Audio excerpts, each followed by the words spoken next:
Sandra e João Pedro terão uma reconciliação magnífica graças à boa vontade da Zinha. A filha de Jupará vai armar um plano genial que fará o João Pedro cair de joelhos aos pés da amada e, finalmente, Sandra amolecer o coração e deixar o rapaz tomar conta dessa paixão. Tudo acontece agora que a Sandra vai aceitar a proposta do Egídio para trabalhar com ele nas fazendas de cacau. O vilão convidou a filha para ajudar na revitalização das plantações que estão para lá de abandonadas, além de infestadas de vassouras de bruxa. O que deixa Sandra apavorada, mas determinada a encarar esse desafio de frente. O problema é que logo que aceita a proposta do pai e tenta implantar suas ideias nas propriedades que também são dela, o vilão vai se mostrar muito mais resistente do que já estava e dirá para a filha que não vai abrir mão de um centavo sequer para que ela coloque em prática as ideias que tem em mente. Egídio acreditará que Sandra deva aproveitar a terra de outra forma que não seja com o cultivo do cacau. Pois bem, Sandra fica frustrada, mas será tarde demais para desistir de seguir cuidando das terras que também são suas. Sendo assim, ela tem a ideia de conversar com a Zinha e pedir a ajuda da moça. Sandra sabe que a Zinha é expert quando o assunto é sobre o cultivo do cacau.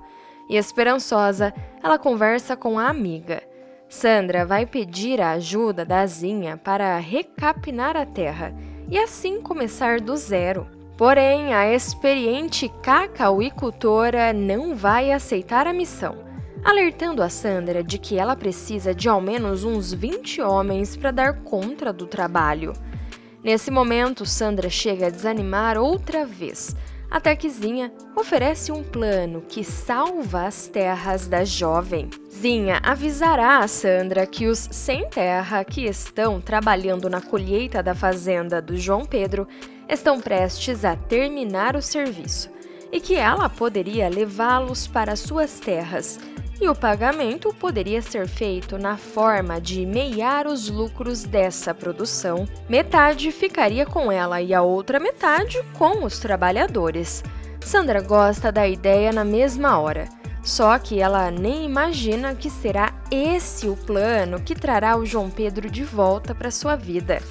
Logo no dia seguinte, a Sandra conversa com o Tião Galinha e os demais assentados e faz uma proposta. Claro que o Tião e os demais vão ficar receosos com a condição. Na verdade, não é nem com a condição, e sim com o local de trabalho mesmo. Afinal, eles têm medo que o Egídio possa fazer algum mal quando descobrir que eles estão trabalhando nas suas terras. Mas a Sandra vai dar a sua palavra de que nada acontecerá com eles. Até porque ela é tanto dona daquilo quanto o pai. E promete, assim, proteger todo mundo.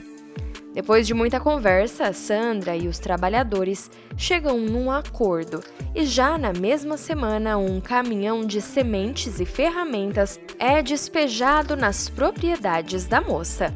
A motivação com a revitalização das suas propriedades fará a Sandra amenizar a dor do luto pela filha, e Sandra ganha um novo propósito na vida.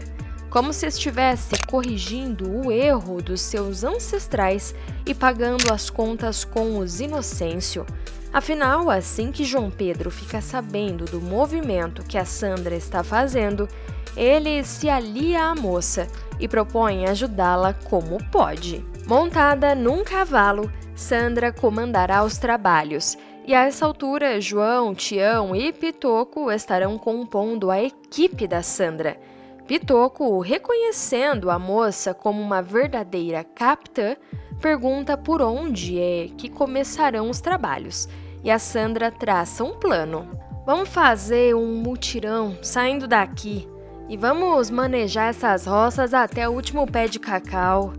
Nesse momento, Tião se sentirá confrontado com uma situação pessoal e comenta frustrado. E com esse stand de roça largada, por que tinha que começar era aqui, justo nas terras que Coronel Egídio tinha meado mais eu? Sandra, que não fazia ideia do trato, fala: a gente tinha que começar de algum lugar, Tião.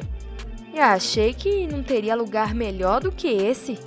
Na sequência, o João Pedro acrescenta: quero todo mundo pronto para subir nessas árvores mais altas, para fazer as podas e trazer luz para o sistema.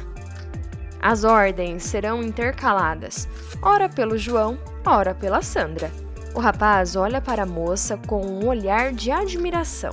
Na sequência, quando os dois ficam a sós, ele não perde a oportunidade de perguntar: mas e eu, patroinha, faço o quê?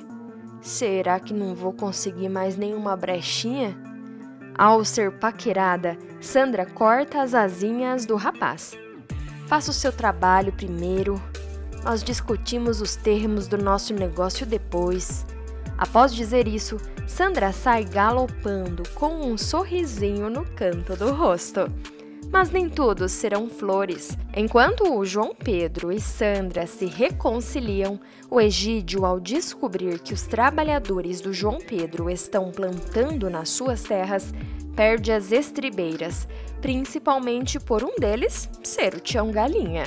O vilão não vai perdoar o tal feito e decide traçar um plano para se vingar tanto do marido da Joana quanto do Marçal.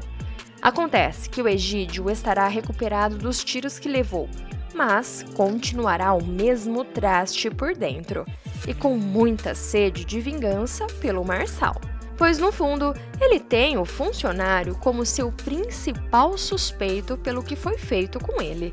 Decidido então a pôr um ponto final na vida do infeliz, ele resolve colocar a culpa do seu plano no pobre Tião. E para isso ele vai tratar de criar provas contra o pobre do Tião. Ele vai ordenar que o Marçal destrua todo o trabalho do marido da Joana com a sua equipe e que também dê um corretivo no pobre infeliz. Tudo para criar provas de que o Tião tinha motivações para acabar com a vida do Marçal. Isso porque o Egídio vai acabar com a vida do Marçal. Após a missão cumprida, ele vai colocar o resto do seu plano em prática. Ele vai marcar um encontro com o jagunço Marçal na antiga fornalha das suas propriedades. Lá, Egídio mostrará sua verdadeira face. Ele amarra o Marçal em uma cadeira e coloca lenha na velha fornalha para queimar, fazendo o jagunço assistir como será sua própria partida. Marçal viverá momentos de tensão nas mãos do patrão malvado e não consegue fazer muito para salvar a própria vida. Afinal, na sequência, Egídio não terá piedade e joga o infeliz no meio das chamas, terminando de vez com várias provas que partirão junto com ele nessa morte. Logo na sequência, o Egídio volta à vida normalmente, como se nada tivesse acontecido. No dia seguinte, no café da manhã, ele conversará com a Sandra, encenando que está dando falta do Marçal, que o capanga está sumido. O jeito do Egídio não faz a filha desconfiar em nada do pai. Só que para completar o plano, ele decide fechar o cerco colocando a índole do Tião à prova. Egídio convocará o Tião Galinha para uma reunião na presença da Sandra. Sem levantar suspeitas, ele cobrará do Tião o paradeiro do jagunço. É claro que o marido da Joana não vai dar conta do que aconteceu com o Marçal e também não vai conseguir responder nada das acusações. Acusações essas que o Egídio usará de justificativa do Marçal ter destruído o trabalho dele, além de ter dado uma coça no próprio Tião. Sandra, vendo a situação, vai ficar incrédula, dizendo que o Tião seria incapaz de fazer mal algum contra o Marçal, além de questionar o pai o motivo que o Marçal teria para agir contra o pobre infeliz. Será então que o Egídio aproveita a morte do funcionário e cria uma teoria falsa para cima dele. Oh, Sandra, você me colocou o maior desafeto dele para dentro de minha fazenda. E me pergunta com ordem de quem o Marçal veio tocar o terror pra cima desses infelizes? Você faz ideia de quantas vezes eu tive que separar a briga deles dois? Você faz ideia de quantas vezes eu segurei na mão de Marçal quando o Tião tava aqui na fazenda para que nada de ruim acontecesse? Sandra vai ficar surpresa, além disso, se sentindo bastante culpada por ter contratado o Tião. Na sequência, o Egídio ameaça o marido da Joana. Olha aqui, Tião.